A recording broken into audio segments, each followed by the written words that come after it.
What's up, everyone? I'm Stephen Learson, and welcome to another edition of Synthesizer Show and Tell. On each episode, I challenge myself to write one piece of music using only one instrument from my collection and share some tips and tricks on how to use it. In the comments of one of my previous videos, Nicolas Cage asked, can you do an in-depth video on the Akai AX-73? Well, anything for Nicolas Cage. I'm a big fan of Con Air, by the way. And I know probably only the Cage will watch this video because the Akai is not a super sought-after synth. But I think it's a hidden gem. It's a diamond in the rough. It's a timber wolf in sheep's clothing. Okay, so back in 1986, Akai spared no expense on the exterior design of this synth when they went with the Manila paint job. Just gorgeous, don't you think? But under the hood, you'll find a 6-note VCO polysynth that has an LFO, pulse width modulation, chorus, MIDI, and it can store up to 100 patches.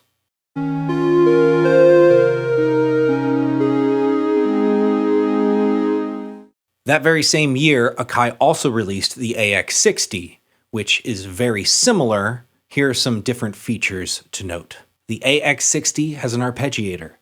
The 73 has none. The AX-73 has velocity sensitivity, but the AX-60 has none. Now, the biggest difference is that the AX-60 has dedicated sliders and knobs and buttons to press for each parameter. The AX-73, right behind me here, has none of that. It's all menu diving. But you'll see, the sound is there.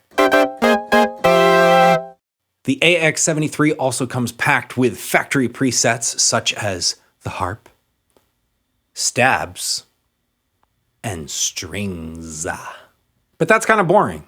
Let's make some new sounds. One of the really cool features is the oscillator wave form modulation, which is going to thicken up the sound by modulating the waveform.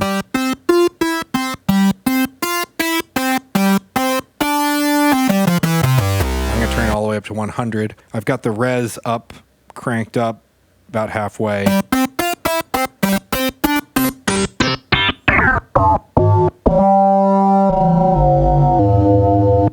Now let's pull down the sustain. Nice and clicky. Turn on some noise. Kind of subtle. The last thing I'm going to do is I'm going to detune everything. Okay, then to make my snare sound, I'm going to switch to a saw wave. Turn up the noise. Pull down the sustain. Put some release in. Yeah. Oh, I like that right there. I'm just going to use that. Okay, so then to make my hi-hats, I've got the resonance all the way up, and I've got this kind of clicky kind of sound. And I'm just going to pull up the decay so I can get kind of an open hi-hat sound. Very industrial. To get some tom kind of sounds, I'm using the same hi-hat patch, except I pulled down the high-pass filter. And now I'm just going to move the frequency up and down. And you get some kind of pots and pans kind of toms. Pots and pans.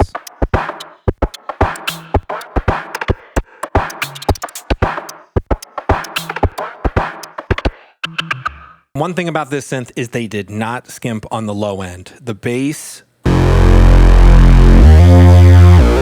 is deep. It's super deep. Sick bass. Sounds real mean. So much low end. If I pull up the resonance almost halfway,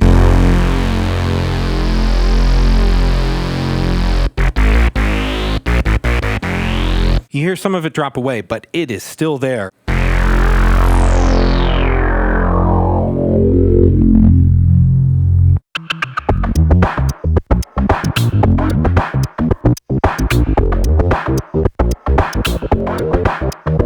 Okay, I'm going to make a melody to go over all this. So what I have here is a simple square wave with some pulse width modulation. And let's fatten it up with some chorus. And let's pull back the filter a little bit. And last but not least, we will just inch up the envelope generator.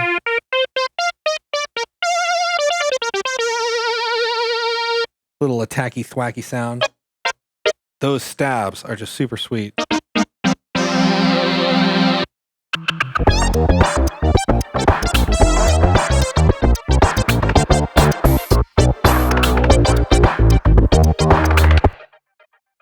Sounded pretty good, but let's throw in some stabs.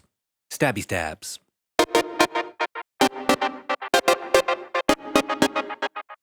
That harp preset was pretty cool. How about that?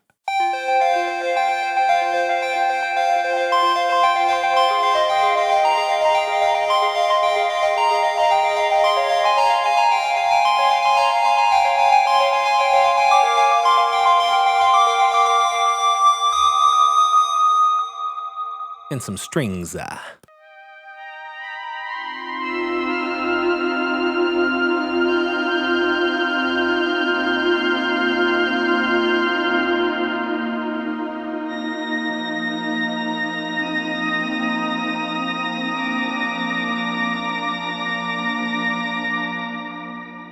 If you throw all these sounds together, you quickly get in danger of making some 80s Bill Laswell jazz fusion experience.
So that's it for today's episode of Synthesizer Show and Tell. I hope you like the track, the AX-73, monster synth, as long as you don't mind menu diving, spending hours scrolling from left to right to left to right. I did a lot of that. Please subscribe, leave a comment, ring the notification bell, tell me what kind of synth you'd like to see on this channel, and I'll be back every Monday with some super geeky synth stuff. All right, we'll see ya.